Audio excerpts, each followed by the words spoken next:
Hi, welcome to Fork in the Loaf. My name is Heather, and today I want to kind of continue on. I've been doing some stuff on food storage. So I am down in my pantry right now, and it is a tight space, kind of a mess. It's kind of organized chaos. But I'd kind of like to show you some of the stuff that I do. And today I want to show you 5 of the items that I think will make or break your food storage. So you can have all the rice and beans that you want to, right? They'll keep you alive. But I mean, after your first, second, maybe third meal of them, you're going to be tired of them. So adding a few things to your food storage that will help you make more of what you have. Besides having the necessities, there's also a level of comfort that needs to happen. So in order to amplify your food storage, you're going to want to add some items that are more than just food storage.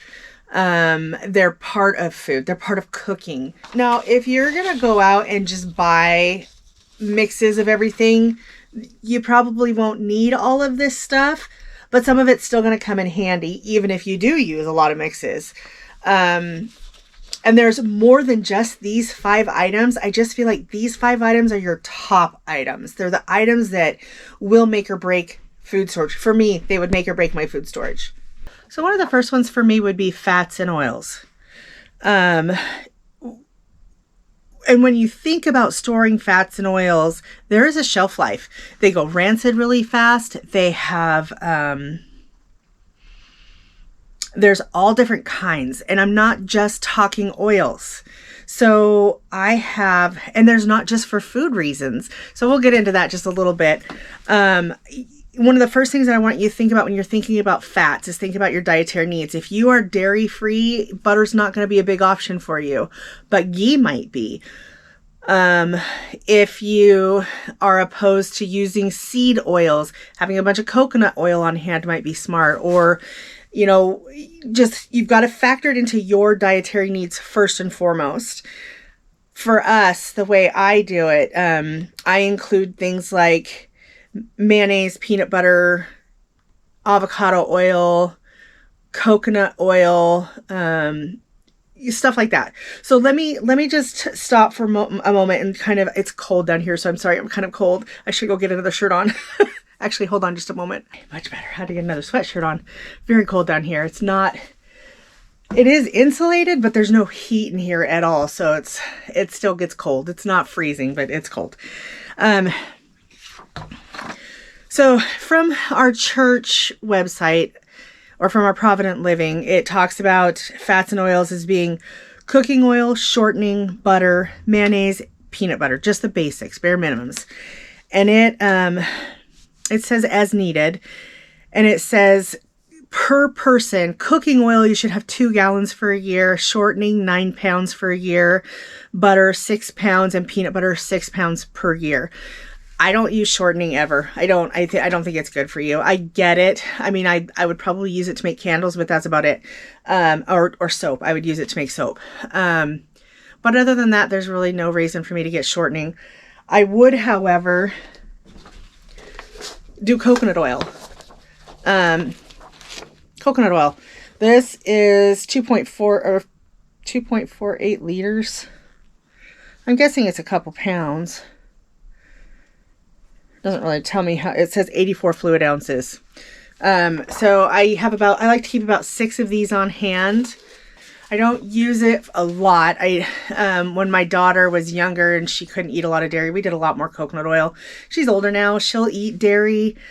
And she's 21 years old. I don't really have any control on what she decides to eat, put in her own body, but, it's just not something we love to use. I'll use it in like peanut butter balls. I use it in making soap. I use it in, I made everything with coconut oil for quite a few years in my life. So I have it on hand. I use it occasionally.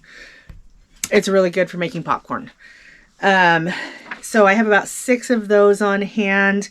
Another thing that I use for oils is I love avocado oil. So I try to keep so if this is telling us that 2 gallons per person per year would mean I would need there's 5 of us in this house. Wait, 1, 2, 3, 4, 5. There's 5 adults in this house. So that means that I would need 10 gallons, and oil doesn't last that long. Oil goes rancid really easy. So I keep mine, if you notice, it's kind of solid. I keep mine in the fridge. I have a refrigerator downstairs that I keep all of my quickly ranciding oils. Extra virgin olive oil, another one that I keep, and I keep that in my refrigerator. While I'm storing it. When I'm using it, it's upstairs in my cupboard, staying totally house warm, room temperature. So just when I am storing it, do I keep it in the refrigerator. I do have a bottle of this. The pull date on this was, let's see if I can find it. Best if used by April 2nd, 2021. So it's several years old, but I keep it because I like to use this to clean my griddle. Olive oil it goes rancid really fast, so it oxidates a little faster. The only thing, this does good for just cleaning my griddle. And then when I season it, I will use avocado oil or coconut oil or lard. But this is really good. If I'm wasting it to clean it, this is perfect. It's cheap and it doesn't go into our bodies. It doesn't get consumed. So those are a couple of the oils that I use. The only other oil I might have on hand might be light tasting olive oil. I'll use that occasionally, but I really feel like the avocado oil is perfect for all of our needs. Spray, I will use avocado oil for spray. I also have a little hand pump sprayer that I keep the olive oil in. It's a little glass thing that I have upstairs in our kitchen that I will use that regular olive oil from here because these are expensive. This is expensive, but not as expensive as these are. So I like this stuff though. Okay, so peanut butter. I like Adams because it's literally just peanuts and salt.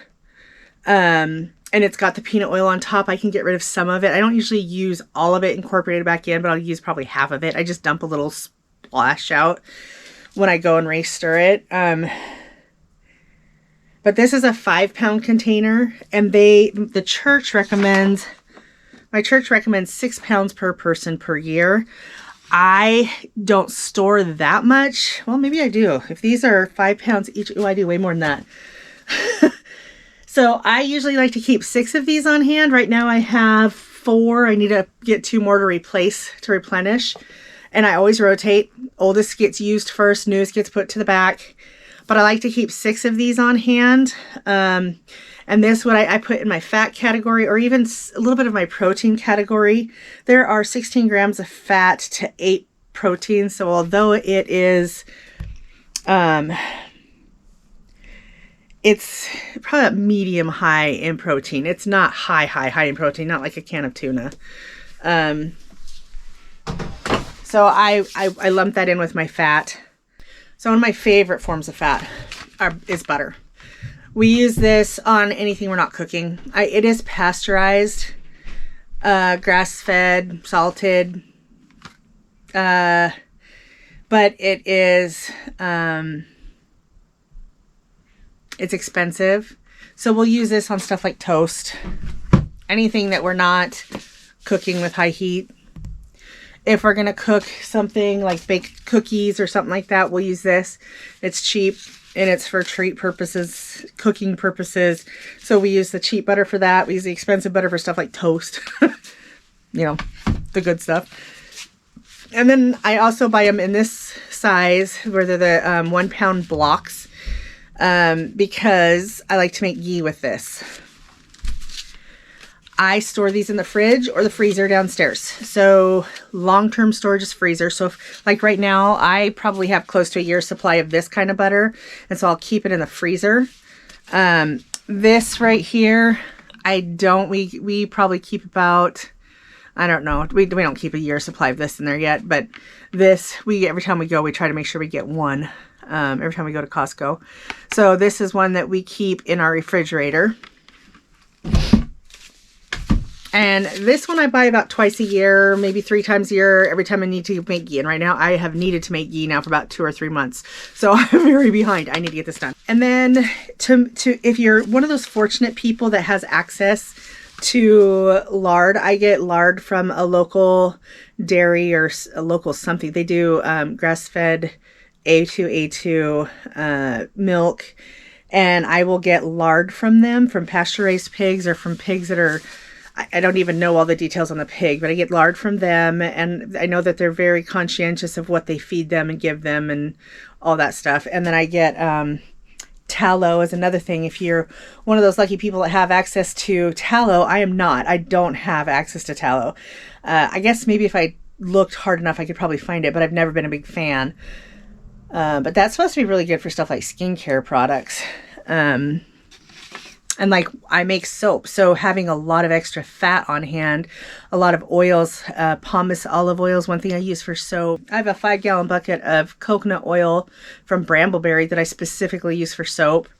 I have lots of different oils and butters and fats for soap making, but that's something you want to think about and consider when you are putting up your fat stores. You want to think about all the things that you do with butters and fats, but specifically food storage wise, what you're going to consume is what we're specifically talking about here, with the addition of other things that you might do with it. Does that make sense? If you're even doing mixes, they usually require some sort of oil. If you're using mixes to cook, they usually require pats of butter, tablespoons of butter, and stuff like that. So having some of that stuff thought ahead is something to seriously consider, and then seriously consider how to store it. Bacon grease, that's another one we use a lot of. So my battery cut out on me.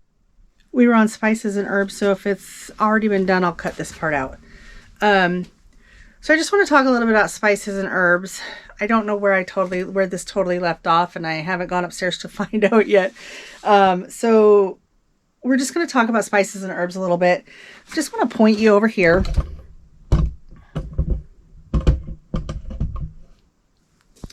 So I have like backup bouillons. I have onion. I have vanilla. I have paprikas. My favorite, red Korean chili flakes. Sriracha powder is delicious. This is a homemade seasonal salt that I made that my husband can't tell the difference. It's kind of beautiful. I have chili powders. I have several jars of chili powder because I love to make my own taco seasonings and my own chorizo sausage mix. I've got Ceylon cinnamon backup, and one of our favorites. Dude, I just broke the vanilla. It's going to smell beautiful down here. Salt. I don't know if you can see this salt over here. Salt is something I keep on hand. I've used one, so I need to replace them. One more. And I always keep a backup of the ones that I use the most. So when you are thinking of your spices and your herbs, you're going to think about ways of, like we have a 5-gallon jug of soy sauce. And it's not because we use soy sauce like a restaurant. It's because we use a lot of soy sauce. My husband loves Asian food. And so learning to make Asian food at home has been a big thing. But I can take beans and rice and I can make an Asian dish. Or I can take my taco seasoning and I can make a chili, a Mexican style dish. Or I can take like the seasonings for a jambalaya, beans and rice. So you have all these different options for beans and rice, and having those spices and flavorings behind the bulk of the beans and rice, you can zhuzh them up to make them different, to make them more palatable, to make them something your family might be more interested in eating. So having spices and herbs on hand is important to me. I keep backups of everything, but I cook everything from scratch too. So it's kind of you have to think about how your family is going to do it. If you're going to be scratch cooking, or even if you're not, what spices do you need and do you have on hand? Do you need black pepper? Do you need salt? Do you need, and just make sure you have a year supply of that. Work your way up to that year supply of it. I will keep mine. I remove them from the bags they come in, or if they come in a plastic jar, I will remove them from those and I'll seal them. If I have to get into them and they're in bulk, I'll seal the rest in a jar. Like this is vacuum sealed in here. So there's no opening that, you know, when I take it upstairs, I open it and then I use it as fast as it takes.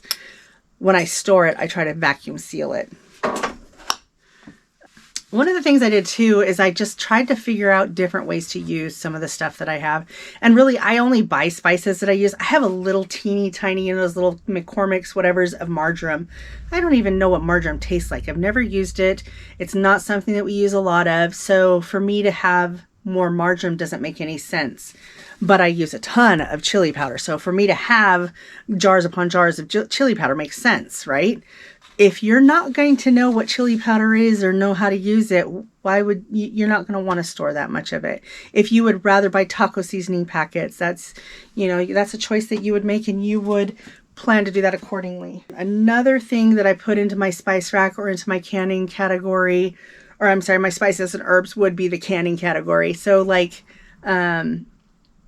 citric acid, lemon juice, lime juice. Lemon juice is used in almost all of the canning of the fruits and the tomatoes. Lime juice could be an option if you're doing salsas or you just want a different flavor profile for something. And I also use it in cooking like lime cilantro rice or what else do I use lime for? I use lime in a lot actually. So think about having those kinds of things on hand. Citric acid, pectins, flats for your jars if you're going to can things. Another thing you want to think about is how you're going to store things if we're in a situation that you don't have access to a store. For me, that's a big deal. For you, you might be more interested in just buying jars of jam and having it on your shelf. That's good too. You still have food on your shelf. So I want to go into our third thing, meal planning. This meal planning sounds kind of lame, but if all you have is rice and beans, it's going to get really boring really fast. So eat what you store what you eat. We when I plan foods, I try to plan a protein source, a veggie source, and a starch so that you hit all three of those on your plate. For proteins, I have like jarred beans, bean soup. I have barbecue pork. We've got Spam. We've got sardines. We've got canned clams. We've got tuna fishes and salmons. I have canned chicken over on that shelf, and I have canned corned beef over there, and I have other canned meats. I have a freezer full of meat. I have, you like to buy that in bulk. But if I didn't have power and my freezer was to go down, I'm going to can or freeze dry a lot of that meat or jerky a lot of that meat. Something, actually I can't freeze dry. So I'm going to can it because I don't need power to can. I use a Camp Chef outside. I don't use water. So I would just thaw it all. I would cut it all up and I would can it. But I have that option to do that. Something that I've planned ahead for.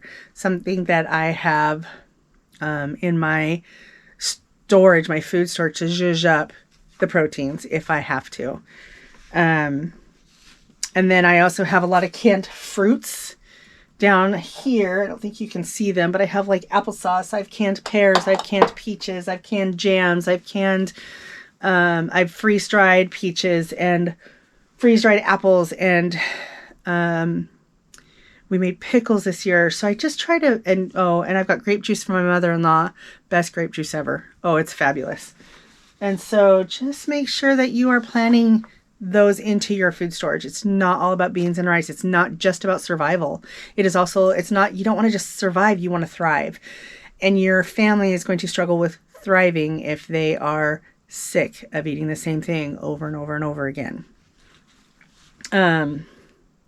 Starches is going to be a totally different video because there are so many things in the starch department. You know, there's like grits, there's rice, there's barley, there's powdered mashed potatoes, there's cornmeal if you like to do cornbreads, grits if you like to do grits, you know, just all those different options, quinoa.